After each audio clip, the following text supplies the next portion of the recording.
దాదాపుగా 1.5 క్రోర్స్ విలువగల గోల్డ్‌ని కొట్టేశారు అహ్మదాబాద్‌లో. చాలా తెలివిగా, చాలా ఈజీగా. వివరాల్లోకి వెళ్తే అహ్మదాబాద్, గుజరాత్‌లో ఒక గోల్డ్ షాప్‌లో ఒక కస్టమర్ వచ్చాడు. కస్టమర్ వచ్చి గోల్డ్ కొనుగోలు చేశాడు. అది కూడా 1.5 క్రోర్స్ అయితే బిల్ చేశాడు. అయితే కస్టమర్ నా దగ్గర 1.5 క్రోర్స్ విలువ గల నోట్లు ఉన్నాయని చెప్పేసి వెంటనే తెప్పించాడు. 1.5 క్రోర్స్ కూడా రూ. 500 నోట్స్ మొత్తం.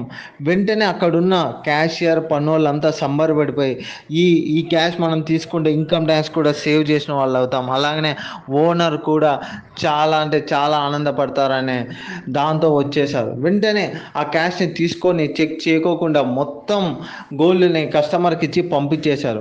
ఆ తర్వాత ఓనర్ అయితే షాక్‌కొచ్చాడు. వెంటనే క్యాషియర్ తన దగ్గరికి ఓనర్ దగ్గరికి వెళ్ళేసి, "ఈరోజు నేను మీకు చాలా ఇష్టమైన పని చేశాను. మీకు చాలా డబ్బులు సేవ్ చేశాను" అన్నాడు. ఎలా అంటే ఇలా 1.5 క్రోర్స్ విలువ గల గోల్డ్‌ని ఒకనికి అమ్మాను. అతను మనకు దాదాపుగా రూ. 500 నోట్స్‌ని 1.5 క్రోర్స్ ఇచ్చాడు. నేను చెక్ చేశాను అంతా బాగుంది అన్నాడు.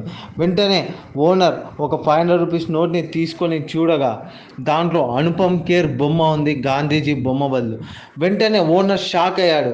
వెంటనే క్యాషియర్‌ని అడిగాడు ఏంటని. క్యాషియర్ తల గోక్కడం తప్ప ఏం చెప్పలేకపోయాడు. మరి పైన ఇది ఎక్కడ ప్రింట్ అయిందని చూస్తే రిజర్వ్ బ్యాంక్ ఆఫ్ ఇండియా అని ఉంది. దీంతో ఓనర్ షాక్ తినేసి పోలీసులకైతే కంప్లైంట్ ఇచ్చాడు. ఈ పోస్ట్ అయితే ట్విట్టర్‌లో, ఇన్‌స్టాగ్రామ్‌లో, ఫేస్‌బుక్‌లో అయితే వైరల్‌గా మారిపోయింది. మొత్తం సోషల్ మీడియాలో వైరల్‌గా మారిపోయింది. అనుపమ్ ఖేర్ కూడా రెస్పాండ్ అవుతూ లోకంలో ఏమైనా జరిగేకి పాసిబుల్ ఉందని అన్నారు. అయితే నెటిజన్లు మాత్రం గుజరాత్ వాళ్ళకి వ్యాపారం చేసేంత బాగా లోకజ్ఞానం లేదని అన్నారు.